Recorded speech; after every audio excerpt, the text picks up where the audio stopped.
Hi welcome back to my channel. ఈరోజు కథ ప్రేమ పరిచయమే 79వ భాగాన్ని వినేద్దాం. తేజ్ శౌర్య హుటాహుటిన తాన్యా వెళ్ళిన రూట్లోకి వెళ్ళారు. శౌర్య కాల్ చేద్దామని వెళ్ళిన విదర్ ఏమైందో ఏమో కానీ చకచకా వచ్చేసి ఆ రాత్రి సమయంలో గట్టిగా అన్ని దిక్కులు వినిపించేలా నందగోపాల్ గారు, నందగోపాల్ గారు అని అరిచాడు వింధ్య వాళ్ళ ఇంటి ముందు. ఆ అరుపుకి అందరూ లేచారు. ఇంట్లో లైట్స్ అన్నీ ఆన్ అయ్యాయి. పడుకుని కూడా నిద్ర పట్టక లేచి ఏదో చూస్తున్న వింధ్య కూడా ఏమైందా అని పరుగున వచ్చింది. అందరూ కూడా హుటాహుటిన బయటకు వచ్చారు. ఎవరు అలా అరుస్తున్నారు, ఎందుకు అరుస్తున్నారు అని. విదర్ చేతిలో స్పృహ లేని ఆ అమ్మాయిని చూసి అందరూ బిగుసుకుపోయారు. విదర్ నందగోపాల్ని చూడగానే, సార్ మీరు డాక్టరే కదా, ప్లీజ్ సేవ్ హర్. తన 2 చేతులు మణికట్టు దగ్గర నరాన్ని కట్ చేశాడు ఒకడు. చాలా బ్లడ్ పోయింది, భయంగా ఉంది చూడండి అన్నాడు. ప్లీజ్ కాపాడండి అని ప్రాధేయపడినట్టు అడిగాడు. ఎందుకో విదర్ కళ్ళల్లో నీళ్లు తిరిగాయి. అందరూ విదర్ని అయోమయంగా చూస్తే వింధ్య తన కళ్ళల్లో ఆ నీళ్ళేంటి అనుకుంది. నందగోపాల్ వెంటనే విదర్ చేతుల్లో ఉన్న తాన్య కండిషన్ చెక్ చేశాడు.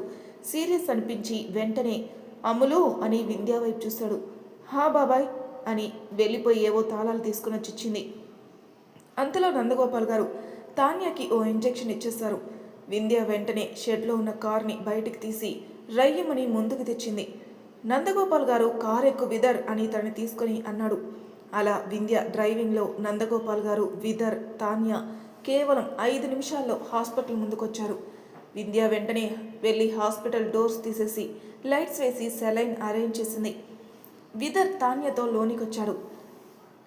నందగోపాల్ లోనికి వెళ్ళగానే ఏవో కావాల్సినవి తీసుకుంటూ ఉన్నాడు. వింధ్య విదర్ని చూసి ఈ బెడ్పై పడుకోబెట్టు అని తన ఫేస్ని కప్పేసిన హెయిర్ని సరిచేస్తూ, ఈ అమ్మాయి బ్లడ్ గ్రూపు అంటూ తాన్యాని చూసి, మార్నింగ్ వచ్చిన ఆఫీసరే కదా, ఎవరు ఇలా చేసుంటారు అంది అర్థం కానట్టు. ఇప్పటి వరకు తాన్యాని సరిగ్గా చూడలేదు వింధ్య. తెలీదు వింధ్య అన్నాడు విదర్. అంటే తన నీకు తెలీదా అంది వింధ్య ఆశ్చర్యంగా. లేదు తెలీదు అన్నాడు విదర్ బాధగా. వింధ్య అలానే చూస్తూ ఉంటే నందగోపాల్ బ్లడ్ పోయింది, తన బ్లడ్ గ్రూప్ ఏంటి అన్నాడు. ఐ డోంట్ నో సార్ అన్నాడు విదర్. నందగోపాల్ ఆశ్చర్యంగా చూసి, సరే మీరిద్దరు వెళ్ళండి అని పంపేసి తాన్య పల్స్ని నార్మల్ చేయడానికి ప్రయత్నిస్తూ తన బ్లడ్ గ్రూప్ ఏంటి అనేది టెస్ట్ చేసి బయటకొచ్చి ఇంకో 15 మినిట్స్లో తన బ్లడ్ లెవెల్ నార్మల్ అవ్వకపోతే తన ప్రాణాలతో ఉండదు అన్నాడు. విదర్ వెంటనే తన బ్లడ్ గ్రూప్ ఏంటి సార్ అన్నాడు. నందగోపాల్ టెస్ట్ చేయడంతో తన బ్లడ్ గ్రూప్ చెప్తాడు. విదర్ కూడా నాది అదే సార్ పదండి అన్నాడు. వెల్ అని వింధ్య నాతోరా అని విదర్ చేయిని పట్టుకుని తీసుకుని వెళ్ళి అతని బ్లడ్ని తీసుకుంటూ, వింధ్య ఈ ప్యాకెట్లో బ్లడ్ ఈ స్టేజ్కి రాగానే తన నుంచి ఈ సూది తీసేయి అని చూపించాడు. వింధ్య తలూపింది. నందగోపాల్ తాన్య దగ్గరికి వెళ్ళాడు. వింధ్యకి అలా విదర్ బ్లడ్ని చూడగానే ఏదో తెలియని ఫీల్. అవును తను నీకు తెలియదు అంటున్నావు, మరి నీలో ఇంతకుముందు కన్నీళ్ళు ఎందుకు కనిపించాయి, ఇప్పుడు ఇంతెందుకు చేస్తున్నావు అని అడిగింది. కానీ అసలు ఒకరు ప్రాణప్రాయంలో ఉన్నప్పుడు సహాయం చేసే వాళ్ళని నువ్వెందుకు సహాయం చేస్తున్నావు అనే ప్రశ్న అడగకూడదని సెన్స్ చేయలేకపోయింది. ప్రాణం పోతే తిరిగి రాదు వింధ్య. ఒక ప్రాణంపై ఎన్నో ప్రాణాలు ఆధారపడి ఉంటాయి. కూతురు నవ్వు కోసం తల్లి తండ్రి దాచుకునే కన్నీళ్ళు ఎన్నో ఉంటాయి. అలాగే రేపటి భవిష్యత్తుకి ఆధారం ఒక అమ్మాయే కదా. అలాంటి ఓ అమ్మాయి ప్రాణాన్ని కాపాడడం కోసం ఈ ఆరాటం. తను నాకు ఏమీ కాకున్నా సాటి మనిషి, ఓ అమ్మాయి, బాధ్యత గల ఆఫీసర్. ఎవడో కావాలని తన 2 చేతుల నరాన్ని కోసేసి మూర్ఖంగా చూస్తూ కనిపించాడు. నాకు కోపం వచ్చింది, కొట్టేసి తీసుకొచ్చాను. బాధ అంటే నాకు కాస్త సెంటిమెంట్స్ ఎక్కువ అన్నాడు. కానీ నీలో చాలా చేంజ్ కనిపిస్తుంది టుడే అని బ్లడ్ ప్యాకెట్ వైపు చూసి కాసేపటికి బ్లడ్ తీసుకుని విదర్ హ్యాండ్పై దూది పెట్టేసి టేక్ కేర్ అని నందగోపాల్ దగ్గరికి వెళ్ళింది వింధ్య. వెంటనే నందగోపాల్ తను చేసే పని తాను చేసి ఉండడంతో బ్లడ్ ప్యాకెట్ అరేంజ్ చేసి బ్లడ్ ఎక్కించాడు. వింధ్య ఏం కాదు కదా బాబాయ్ అంది. ఏం కాదమ్ములు అని నందగోపాల్ తాన్య కండిషన్ చెక్ చేస్తూ ఉన్నాడు. వింధ్య బయటకొచ్చి ఆ అమ్మాయిపై ఎవరికి కోపం, ఎందుకు కోపం అంది. విదర్ వాడిని 4 పీకాను కానీ వాడు నోరు విప్పలేదు, పారిపోయాడు వింధ్య, రాస్కెల్ అంటూ తిడుతున్నాడు. వింధ్య అలానే చూస్తుంది. విదర్ వింధ్య వైపు చూడగానే ఒక స్మైల్ ఇచ్చి, ఇక ఏమీ కాదు, మీరు ఆ ప్రాణాన్ని నిలబెట్టేశారు, నేను చెప్తున్నాను కదా అని విదర్ అరచేయి పట్టుకుని చెప్పింది వింధ్య. విదర్ అలానే చూస్తూ ఉంటే సారీ అని చెయ్యి వదిలి నించుంది. విదర్ నార్మల్గా బయట నల్లని ఆకాశాన్ని చూస్తూ ఉన్నాడు. వింధ్యకి ఏమనిపించిందో, నిజంగా నువ్వు కొట్టావా వాణ్ణి అని అడిగింది. విదర్ వింతగా చూసి మొహం తిప్పేశాడు. సమాధానం చెప్పవా ఏంటి అంది వింధ్య. నమ్మకం లేనప్పుడు ఎన్నిసార్లు చెప్పినా ప్రయోజనం ఉండదు, అందుకే చెప్పను అని స్థిరంగా అన్నాడు విదర్. బాబోయ్, ఈరోజు ఇతని మాటలేంటి ఎంత పదునుగా తగులుతున్నాయి అనుకుని ఓసారి విదర్ కట్అవుట్ని చూసి ఫేస్ చూసి శిల్ప అంటే ఏదో అనుకున్నాను కానీ పోరాడం వస్తున్నాడుగా అని అనుకుని ఒక కన్ను మూసుకుని అక్కడి నుంచి పక్కకి వెళ్ళిపోయింది. కాసేపటికి నందగోపాల్ వచ్చాడు బయటికి. ఎలా ఉంది సార్ తనకి, అంతా ఓకేనా సార్ అన్నాడు ఆశగా విదర్. షీఈ్ ఫైన్ అని నందగోపాల్ విదర్ భుజంపై చెయ్యి వేశాడు భరోసాగా. తను స్లోలోకి వస్తే తన వాళ్ళకి చెప్పొచ్చు అన్నాడు విదర్. నందగోపాల్ బయటికి రాగానే వింధ్య కూడా అక్కడికి రావడంతో విదర్ మాటలు విని, ఎందుకు వాళ్ళు పరం బాబాయ్ ఇంట్లోనే కదా ఉండేది, నేను వెళ్ళి తీసుకుని వస్తాను అని వెళ్ళబోతే విదర్ వెంటనే వింధ్య చేయి పట్టుకుని, ఆగు వింధ్య, ఇది నైట్ టైం, పైగా ఈ ఊర్లో మనస్సు లేని మనుషులు ఉన్నట్టున్నారు, ఆడపిల్లవి ఇలా వెళ్ళిపోతే ఎలా అన్నాడు ఏదో తన ఇంట్లో పిల్లని అన్నట్టు. నందగోపాల్ అవునమ్మలు చీకటిగా ఉంది కదా అన్నాడు. వింధ్య కూడా సరే బాబాయ్ మీరు తన దగ్గర ఉండండి, నువ్వు నాతో రా అని తన చేతిని పట్టుకున్న విదర్ చేతిని విడిపించుకుని తనే విదర్ చేయి పట్టుకుంది. విదర్ సందేహంగా, నువ్వు నాతో ఎవరికైనా కనిపిస్తే తప్పుగా అనుకుంటారు అన్నాడు ఒక్కడుగు కూడా వేయకుండా. నాకేం ఆశ కాదు ఇలా నీతో వెళ్ళటం, అలాగే ఇంత నైట్ టైం అక్కడికి వెళ్ళటం, కానీ ఇంత నైట్ టైం తను కనపడకపోతే అది తెలియని ప్లేస్లో వాళ్ళు ఎంత కంగారు పడతారు అంది వింధ్య. ఆ మాటతో విదర్ తలూపి సరే పద అన్నాడు. నువ్వు చెప్పేది నిజమే, ఎక్కడెక్కడ వెతుకుతున్నారో వెళ్ళి చెప్పండి అన్నాడు నందగోపాల్ కూడా. వింధ్య విదర్ సరే అని ముందుకు కదిలారు. వాళ్ళని జంటగా చూస్తున్న నందగోపాల్కి చాలా ముచ్చట వేసింది. అలా చూస్తూనే ఉన్నారు వాళ్ళు కనుమరుగయ్యే వరకు. అయితే శౌర్య తేజ్ ఇద్దరు తాన్యాన్ని వెతుకుతూ వచ్చి బ్లడ్ పడి ఉన్న ప్లేస్లో ఏదో తడి తెలిసి ఫోన్ లైట్ వేసి చూశారు. అక్కడ ఏమీ ఆనవాలు సరిగ్గా లేకపోవడంతో ఇద్దరిలో కంగారు పెరిగిపోయింది. శౌర్య తేజ్తో, నువ్వు అటు వెళ్ళి తేజ్, నేను ఇటు వెళ్ళి చూస్తాను అని చెప్పి వెళ్ళాడు. అయితే తేజ్కి శౌర్య దూరంగా రాగానే, తాన్య నా కోసం వచ్చినా మీకు ఏదైనా జరిగితే నేనుండి కూడా అర్థం ఉండదని మనసులో అనుకుని కళ్ళు మూసుకొని తాన్య ముందు ప్రత్యక్షం అవ్వాలని బలంగా కోరుకున్నాడు. అంతే, హాస్పిటల్లో ప్రత్యక్షమయ్యాడు. హాస్పిటల్ బెడ్పై స్పృహ లేకుండా ఉన్న తాన్యాన్ని చూసి ఆశ్చర్యపోతుండగానే నందగోపాల్ లోనికొచ్చాడు. శౌర్య ఎవరో వస్తున్నట్టు అనిపించి ఆ గది బయటకు వచ్చేసి లోనికి తొంగి చూశాడు. నందగోపాల్ కనిపించడంతో కాస్త ఊపిరి పీల్చుకుని తాన్య పొజిషన్ ఎలా ఉందో, తనని ఎవరు హాస్పిటల్కి తీసుకుని వచ్చుంటారు, అసలు తనకి ఏమైంది అని తనని తానే ప్రశ్నించుకొని వెంటనే తేజ్ ముందు ప్రత్యక్షం అవ్వాలనుకుని తేజ్ ముందు ప్రత్యక్షమయ్యాడు. తేజ్ షాక్ అయి సార్ మీరు అన్నాడు. అటు కనిపించలేదు తేజ్, తాన్య నాకు హాస్పిటల్లో ఉంది, వెళ్దాం పదా. తేజ్ అటు కనిపించకపోతే హాస్పిటల్కి ఎందుకు సార్, అయినా ఆ హాస్పిటల్ ఎక్కడో ఈ ఊరి చివర, అక్కడికి ఎందుకు వెళ్తుంది అనేసి, సార్ తాన్యాకి ఏమైనా అయిందా, ఎవరైనా తన గురించి ఏమైనా చెప్పారా అని అడిగాడు వెంటనే. ముందు వెళ్దాం పద తేజ్ అని తీసుకుని వెళ్తున్నాడు శౌర్య. తేజ్కి ఏం అర్థం కాక శౌర్యతో కదిలాడు. కాస్త దూరం వెళ్ళేసరికి అనుకోకుండా విదర్ వింధ్య వస్తున్న కారుకి అడ్డుగా వచ్చారు ఇద్దరు. ఎవరో అడ్డు రావడంతో బ్రేక్ వేసింది వింధ్య, కానీ వాళ్ళ ఫేస్ కనపడలేదు. వింధ్య దిగటం చూసిన శౌర్య వెంటనే మాయమై దగ్గరలో ఒక చోట ప్రత్యక్షమై చూస్తున్నాడు. వింధ్యతో పాటు 6 అడుగుల వ్యక్తి దిగడంతో అది ఈ టైంలో కనిపించడంతో ఏం జరిగింది అనుకుని చూస్తూ ఉన్నాడు. విదర్ ఫేస్ అంతగా తెలియలేదు చీకట్లో, కానీ ఎక్కడో చూసిన వ్యక్తిలా అనిపించాడు శౌర్యకి.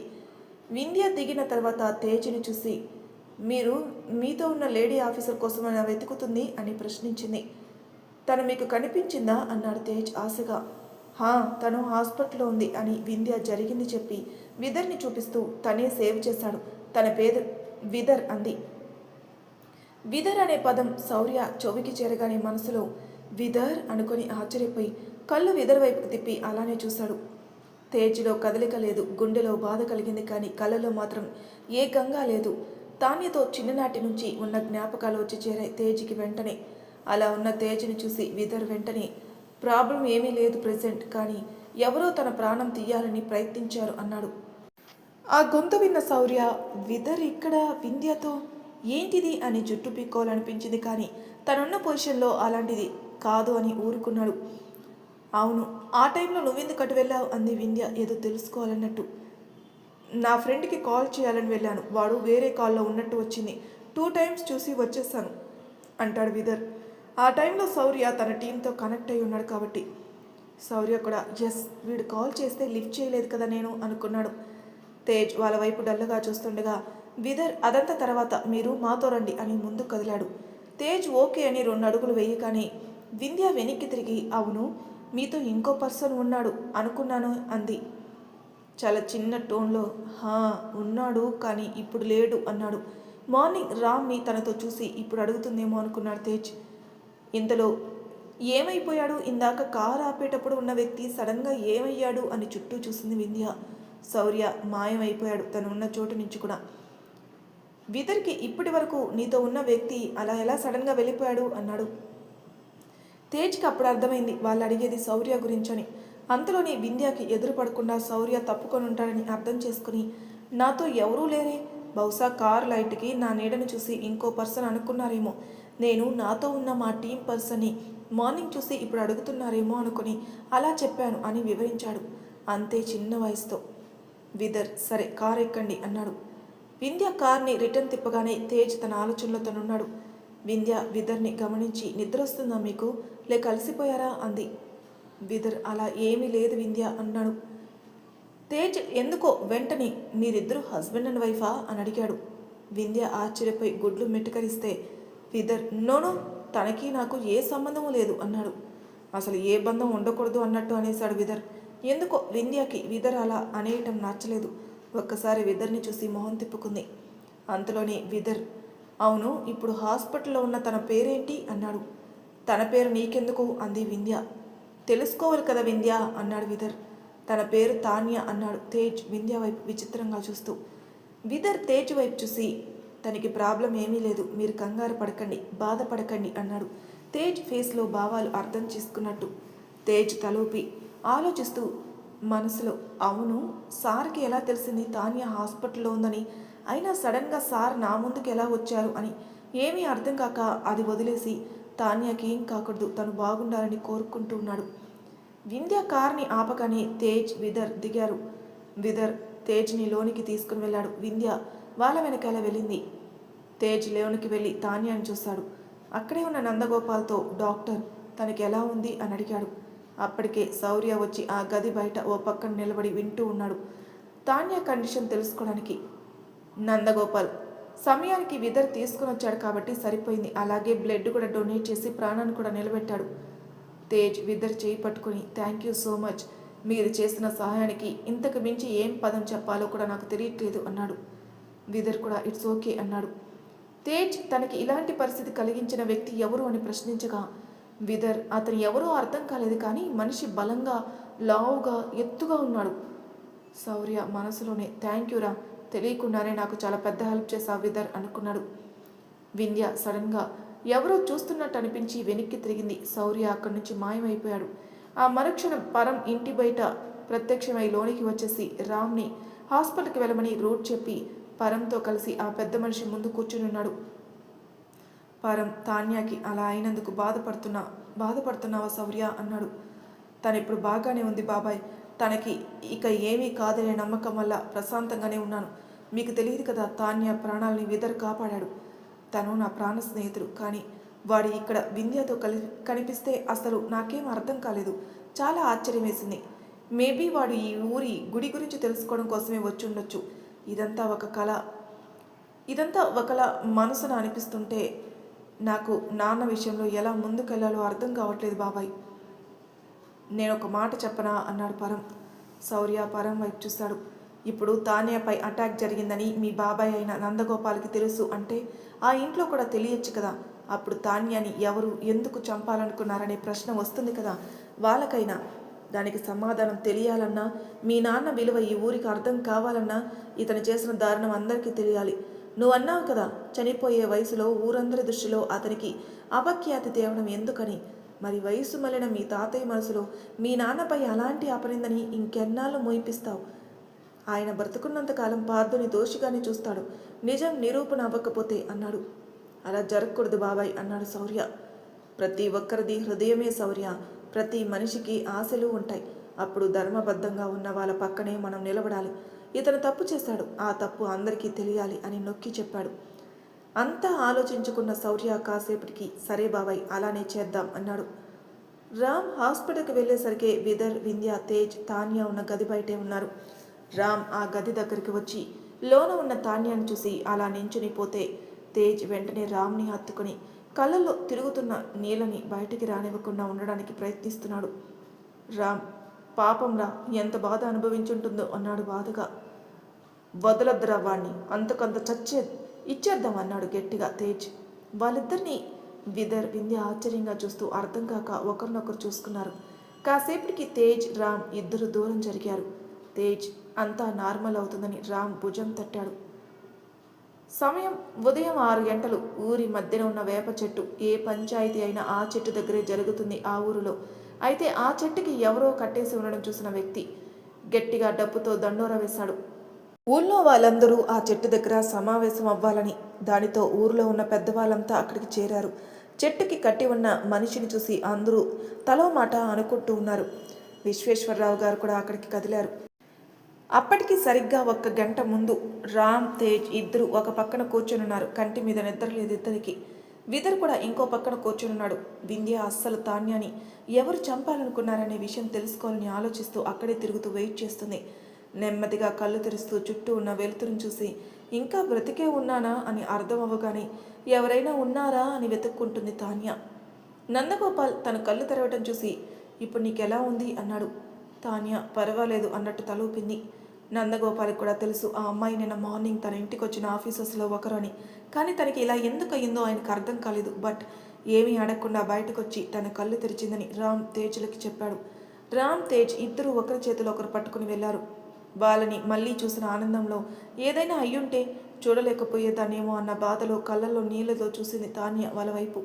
దానితో తేజ్, రామ్ ఇద్దరు ఇప్పటి వరకు దాచుకున్న కన్నిటిని చేస్తూ వెంటనే తుడుచుకుని తాన్య ఉన్న బెడ్కి చెరువువైపు చేరారు. తాన్య బాధను మింగేసి, ఏంటి తేజ్, నేను కళ్ళు తెరిచానని ఏడుస్తున్నావా ఏంటి అంది.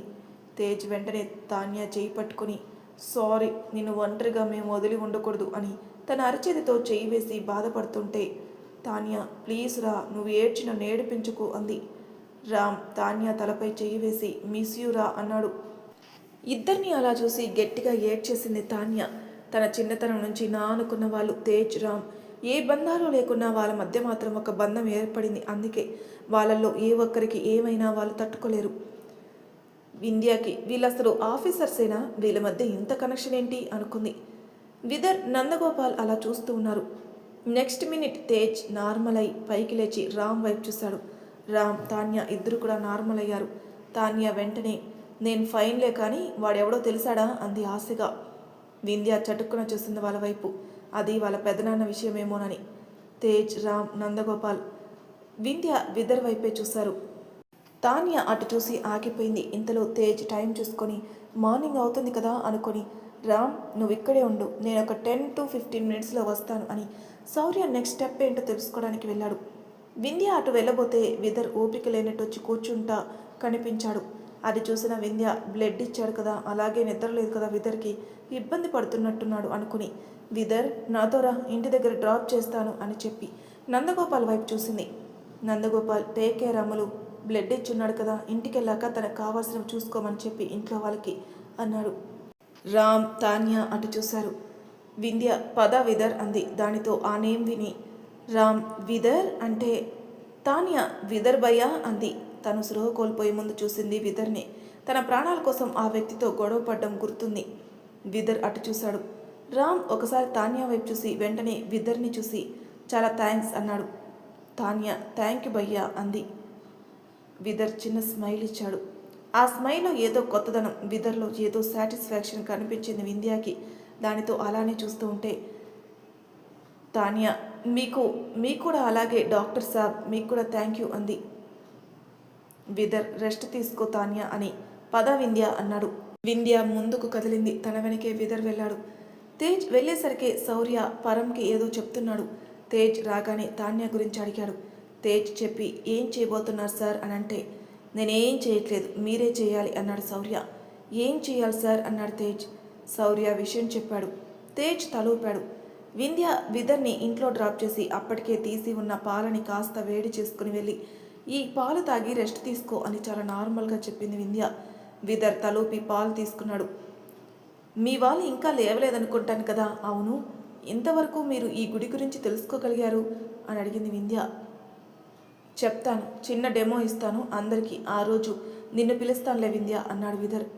అవునా అని మెరిసే కళ్ళతో అని సరే టేక్ కేర్ అని వచ్చేస్తుంటే తనకి దండోరా వేస్తుంది వినిపించింది. పొద్దున్నే ఏమై ఉంటుందబ్బా అనుకుని పంచాయతీ దగ్గరికి బయలుదేరింది తన సైకిల్ తీసుకుని. విదర్ మాత్రం ఫ్రెష్ అయి ఆ పాలు తాగి నిద్రపోయాడు. మరి తర్వాయి భాగంలో ఏం జరగబోతున్న నెక్స్ట్ ఎపిసోడ్లో తెలుసుకుందాం.